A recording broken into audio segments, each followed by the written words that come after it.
Bonjour à tous. Alors on me pose souvent la question, à la fin de chaque entraînement, est-ce que je dois m'étirer? Est-ce que je dois pas m'étirer? Etc., etc. Et cetera. Et souvent, l'idée reçue persiste. Et on entend souvent, de moins en moins je vous l'accorde, qu'il faut s'étirer après l'effort pour éviter les courbatures.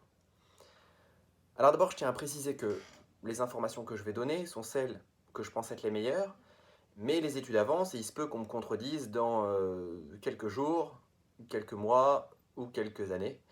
Et ce sera tant mieux et du coup on progressera. Je pense qu'il faut continuer à s'informer et apprendre pour progresser.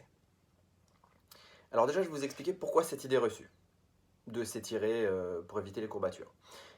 On pensait avant que les courbatures venaient d'une accumulation de l'acide lactique dans les muscles et que donc en les étirant, en faisant fonctionner l'effet de pompe, l'acide lactique allait circuler et donc plus de courbatures ou moins de courbatures.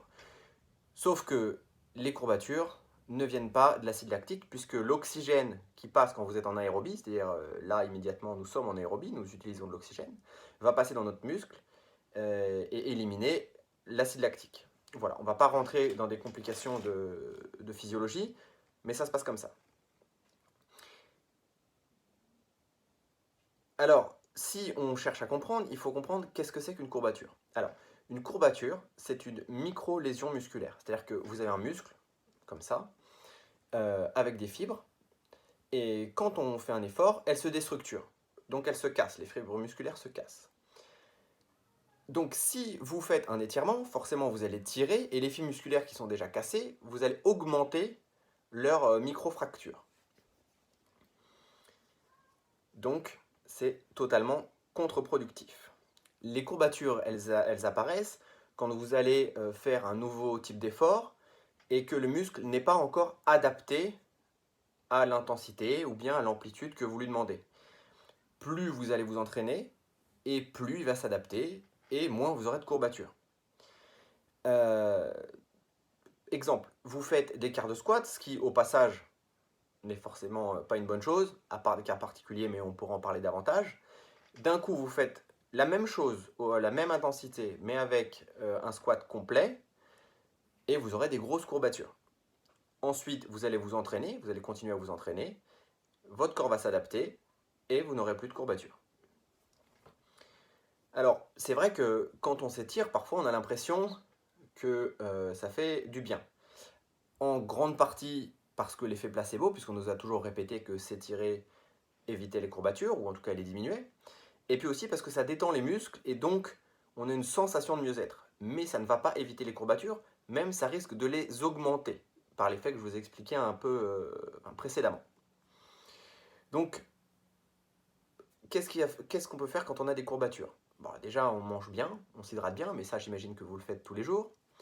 Et ensuite, on réfléchit à son plan d'entraînement. Est-ce que on va recommencer à s'entraîner sur des courbatures? Est-ce qu'on n'a pas un peu trop forcé? Est-ce qu'on ne va pas reculer un peu son prochain entraînement? C'est des choses auxquelles il faut penser. Ensuite, il y a des petites méthodes qu'on peut utiliser. Par exemple, on parle du footing à basse intensité le lendemain pour faire circuler le sang. Ou bien des contractés relâchés, c'est-à-dire on contracte son muscle, on relâche, on contracte, on relâche, on contracte, on relâche, de manière à faire circuler le sang. Ou, dernière méthode qui est pas mal, l'électrostimulation quand on a un bon appareil, mais un bon appareil ça coûte cher. Alors, on me parle aussi souvent des bains et des douches glacées, puisque c'est à la mode. C'est vrai que ça peut enlever la douleur, mais l'effet anti-inflammatoire va faire que l'adaptation à l'effort va être retardée. Donc, à utiliser avec bonne intelligence.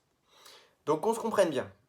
Les étirements sont une bonne chose, mais il faut savoir les utiliser. Il y a plusieurs types d'entraînement, on peut les placer à différents moments de la séance. C'est juste qu'il faut bien adapter pourquoi vous voulez faire vos étirements. Et ainsi, on peut les placer avant, après et utiliser les différentes méthodes, que ce soit pour l'augmentation de la force, pour l'augmentation de la mobilité, pour éviter certaines blessures. Donc dans cette vidéo, on a ouvert beaucoup de sujets. J'ai parlé de plusieurs choses, par exemple les filières énergétiques, les étirements, comment s'étirer, etc. Si vous voulez rentrer plus dans les détails, vous me demandez, et puis ensuite on abordera les sujets que vous souhaitez. Voilà, portez-vous bien.